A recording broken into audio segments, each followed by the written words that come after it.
선덕여왕은 등극 후 10년간 선대왕들처럼 영토 확장에 나서는 대신 그간 전쟁으로 지친 백성의 마음을 위로하는 데 주력합니다. 평시에도 구휼 활동을 전개한 임금은 선덕여왕뿐이었죠.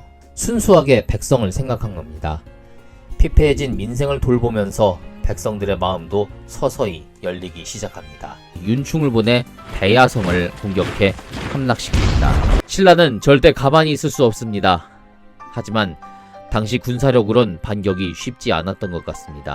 김춘추는 죽은 딸과 사위에 대한 복수를 다짐하며 고구려에 도움을 요청하러 갔다가 오히려 포로가 돼버렸죠. 선택의 여지 없이 본격적으로 당나라의 손을 뻗치게 됩니다.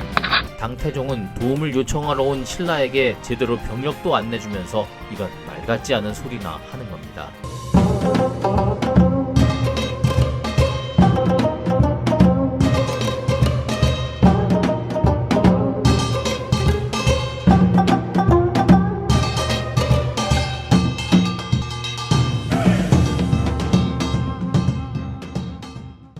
선덕여왕은 이때 당태종에게 당나라에 유학하고 있던 자신의 이종 사촌 오빠이기도 한 자장법사를 입국시켜줄 것을 요청합니다.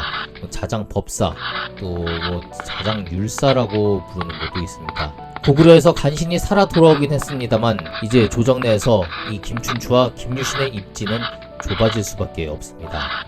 정치적 부담을 느낀 선덕여왕은 오른팔처럼 두던 이들 대신 자장법사를 앞세워 국정을 주도해 갑니다. 왜 다른 신료나 귀족이 아니고 승려인 자장법사였을까요? 버풍왕 때 불교가 공인된 이후 신라는 불교의 나라라 할 정도로 불교가 국정과 민간 사상의 기틀이 됐고 그에 따라 승려의 사회적 또 정치적인 지위도 매우 높아졌습니다. 이후에 따로 시간을 내 다루겠지만 이 당시 승려들은 단지 종교 지도자를 벗어나 나라의 엘리트로 정치, 군사, 왕실, 교육, 과학, 심지어는 경제 이렇게 등등 관여하지 않는 분야가 없었습니다. 앞서 진평왕 때 원광법사 역시 승려의 신분으로 화랑들을 지도했을 만큼 왕실의 신뢰를 받았습니다. 불교와 관련해선 따로 시간을 내 다시 이야기하도록 하겠습니다. 그랬으니 당연히 고구려와 백제는 이제 손을 잡게 됩니다. 먼저 사신을 보낸 쪽은 백제였는데요. 의자왕은 김춘추 사건이 일어난 후인 643년 11월 보장왕에게 사신을 보내 화친을 맺습니다. 수백 년간 원수로 지냈던 고구려와 백제는 이렇게 삼국시대 말기에 이르러서 손을 잡는 겁니다. 의자왕은 과거 신라에게 빼앗겼던 한강 유역은 물론 신라가 당으로 가기 위한 항구였던 당항성을 되찾고 싶었습니다. 자, 보시면은 신라가 이곳 당항성 쪽으로 땅이 뚫려 있죠. 그래서 이 경로를 통해서 당나라로 갔던 겁니다. 자, 고구려라는 든든한 우군도 생겼겠다. 의자왕은 신이나 또다시 신라 접경지대를 공격합니다. 이에 선덕여왕이 당나라에 구원을 요청했고 소식을 들은 의자왕은 일단 군대를 철수합니다. 이전 무왕 때도 당나라가 나서면 일단 공격을 자제하는 액션을 취했죠. 같은 패턴입니다. 당태종이 고구려의 산홍승 상리 현장을 사신으로 보내 공격을 멈출 것을 요구하자 일단 의자왕은 표를 올려 다시 전쟁을 일으키지 않을 것을 약속합니다. 그런데 백제가 일단 한 발 물러서서 고개를 숙인 반면 고구려의 반응은 정반대였습니다. 연개소문은 신라가 고구려로부터 빼앗은 이 옛 땅을 되찾기 전엔 결코 공격을 멈출 수 없다며 당의 요구를 단호하게 거절하죠. 고구려와 백제의 태도가 180도 다른 모습이죠. 결국 고구려와 당나라 사이에 전운이 돌았고 2년 뒤 당태종은 수나라가 그랬듯 15만 병력을 이끌고 대대적으로 고구려를 침공합니다. 이런 분위기 속에 백제와 신라 사이에도 전운이 감돕니다. 644년 신라의 김유신은 백제를 공격해 7개의 성을 빼앗고요. 다시 백제는 이에 대한 보복으로 이듬해 3월 신라를 공격합니다. 하지만 다시 김유신이 출전해 백제군 2,000명을 죽이죠. 김유신의 등장으로 백제가 연패하는 상황입니다. 2달 뒤 당이 고구려를 공격하자 이때 신라도 3만 명의 지원군을 보냅니다. 백제는 이 틈을 노려 신라를 공격하고 빼앗겼던 성 7개를 모두 되찾았습니다. 당나라 참으로 뻔뻔합니다. 신라가 백제와 고구려의 공격을 받아 구원 요청할 때는 여자가 왕이라서 외침이 끊이지 않는다느니 헛소리만 해대다 기껏 한다는 게 고구려에 사신 보내서 그러지 말라고 한마디 합니다. 그래놓고 자기들이 고구려 정벌 할 땐 신라 보고 도와달라 그러죠. 이러고도 스스로 대국이라 할 자격이 있는지 모르겠습니다. 김유신의 활약이 있었지만 당나라의 지원 요청 등 여러 변수가 생기면서 백제에게 연패하는 상황이 벌어지자 민심이 동요하고 조정이 분열합니다. 645년 선덕여왕은 이찬 비담을 상대등으로 임명하는데요. 이 비담이 2년 뒤 염종과 함께 모반을 일으킵니다. 선덕여왕의 재위기간은 그리 길지 않습니다. 횟수로 16년, 만으로는 15년밖에 되지 않죠. 원래 몸이 안 좋았다. 사극에서 비춰지는 모습과 달리 상당히 비대한 체구였고, 그래서 건강이 좋지 않아 자녀도 갖지 못한 것이다. 또 신하들이고 당나라고 여왕이라 무시하다 보니 스트레스 받아 병이 났다. 그게 아니다. 비담에 난 때 귀족들에게 암살됐을 거다. 이런저런 설들이 있습니다. 아무튼 재위기간이 길지 않은 걸 볼 때 이전 왕들에 비해 건강이 좋지만은 않았던 것 같습니다. 그러다 보니 오래 살지 못할 걸 직감하고 후계를 염두에 두죠. 성골 남진. 이미 아버지 진평왕 시절부터 성골 남자는 씨가 말랐습니다. 이제 유일하게 남아있는 성골이라곤 자신의 사촌 여동생 승만공주밖에 없었습니다. 여기서 지금 승만이라고 하니까 헷갈리실 수 있는데 진평왕의 왕후 중에도 승만왕후라고 있었죠. 아들을 하나 두었는데 이 아들이 일찍 죽었다. 그 기록이 전부입니다. 드라마에서는 이영하 씨가 나와서 상당한 그런 악역으로 이렇게 활약을 했습니다만은 그건 이제 허구라고 할 수 있고요. 거의 기록이 없는 사람입니다. 그리고 이 승만공주왕은 전혀 다른 사람이죠. 하지만 앞서 언급했다시피 선덕여왕은 그 자신의 능력과 상관없이 단지 여자란 이유만으로 말도 안 되는 반대와 무시에 시달려야 했습니다. 당 태종이야 다른 나라 황제니까 그럴 수 있다 치지만 같은 신라의 귀족 중에도 여자란 이유로 자신을 반대하는 무리가 많았으니 스트레스가 이만저만이 아니었을 겁니다. 여왕은 선정을 행할 수 없다란 뜻의 여주 불능선이란 문구가 지금도 명확하게 남아있죠.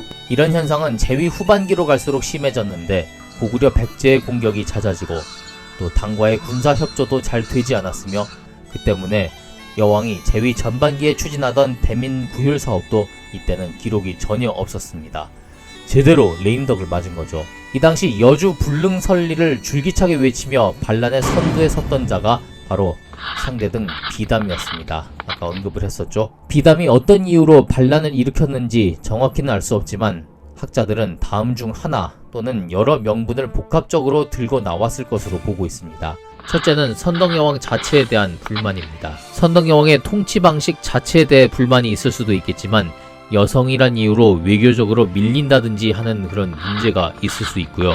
선덕여왕이 재위 중에 자장을 앞세워 여러 불교 사업을 많이 진행했는데 대표적인 것이 분황사 건립이라든지 또 황룡사에 9층 대형 목탑을 지은 것이었죠. 여기에 국가재정이 막대하게 소요되고 민심이 떠났다고 판단해 이를 핑계삼아 반란을 일으켰다는 겁니다. 그런가 하면 당시 조정이 여왕을 반대하는 비담파 그리고 여왕과 촌수로도 가까웠던 김춘추, 김유신파로 이렇게 나뉘어 있었는데요. 비담이 이들 반대파를 제거하기 위해 이들을 비호하고 있던 여왕까지 타도하려고 했다는 겁니다. 셋째로 선덕여왕이 다음 보위를 역시 여성인 승만공주에게 주려고 하자 더 이상의 여성 군주는 안 된다며 여기에 반발해 여주 불능설리를 외치고 나왔다는 겁니다. 그렇다면 여기서 말하는 여주 불능설리는 지금의 선덕여왕이 아닌 바로 이 승만공주를 가리키게 될 겁니다.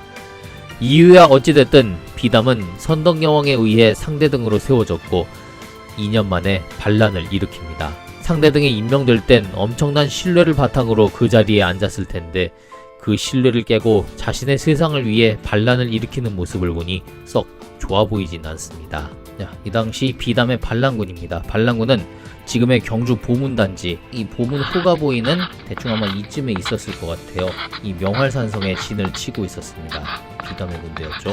그리고 김유신이 이끄는 여왕의 군대는요, 이 첨성대, 선덕여왕 때 세워졌고, 그리고 여기 바로 선덕여자고등학교라고 딱 있죠. 여왕의 업적을 기린다는 느낌이 있는데요. 지금 이게 궁궐이 있던 그곳입니다. 국립경주박물관, 또 월성지구, 이렇게 동궁과 월지가 있는 곳인데, 김유신이 이끄는 이 여왕의 군대는 첨성대 뒤편, 대략 한 이쯤 됐을 것 같습니다. 이쯤에 반월성에 진을 쳤습니다. 이 두 군대가 열흘 넘게 싸움을 계속합니다. 이 공방전을 벌이고 있는데요. 이 어느 날 밤 별 하나가 반월성으로 떨어집니다. 이 별똥별이 반월성으로 떨어지는 걸 보면서 이 비담은 여왕이 패할 징조라며 자신의 군대를 독려합니다. 이 당시에는 이 별 하나의 움직임에 대해서도 굉장히 많은 그런 신경을 썼기 때문에 비담의 군대는 이것을 자신의 승리를 확신하는 메시지로 받아들였겠죠. 반대로 여왕의 군대는 여왕이 곧 승할지도 모른다는 생각에 사기가 많이 떨어졌죠. 실제로 여왕이 이때 내일 모레 하고 있었고요. 비담에 난 도중에 세상을 떠났습니다. 이때 김유신이 꾀를 냅니다. 그는 이런 허수아비에 불을 붙여서 커다란 연에 매달아 허공으로 날려보냅니다. 이게 우리 역사 속에 연이 사용된 최초의 기록이라고 합니다. 자, 그리고는 다음날 아침 어젯밤에 떨어진 별이 하늘로 돌아갔다는 소문을 내죠. 이쪽 편은 물론이고 상대편에서도 이 올라가는 별, 불타는 허수아비를 봤을 겁니다. 당연히 사기는 역전됩니다. 여왕이 살아있다는 이 든든한 소문에 여왕 측 군사들은 사기가 오르는 반면 모든 게 다 왔다고 생각한 반란군은 어안이 벙벙해지죠. 결국 이들은 사기를 잃고 연패를 거듭하다가 완전히 패하고 비담은 김유신에게 사로잡혀 그 자신은 물론 구족이 모두 멸문을 당하고 맙니다. 이 반란 속에 선덕여왕이 승하하는데 보통은 이전부터 앓고 있던 병세가 악화돼 그랬다고 보고 있지만 한편으론 반란으로 조정이 어지러운 가운데 비담의 무리 중에 누군가에게 암살됐다는 주장도 있고 또 하나는 이건 방금까지 이야기했던 여왕과 귀족들 간의 관계를 완전히 뒤집는 이야기인데요. 선덕여왕이 비담의 군대가 아닌 김유신에 의해 살해됐다는 주장입니다. 믿기 어렵겠지만 반란의 와중에 김유신이 이때를 계기로 아예 전권을 틀어쥐고자 선덕여왕을 암살하고 승만공주를 허수아비로 내세워 즉위시킨 뒤 김춘추와 함께 조정을 자기 손에 집어넣었다는 주장이죠. 실제로 선덕여왕이 죽고 전국은 반란군을 모두 제압했던 김유신과 김춘추에 의해 돌아가게 됐고요. 이때 즉위한 승만공주는 이들의 허수아비 노릇밖에 하지 못했습니다.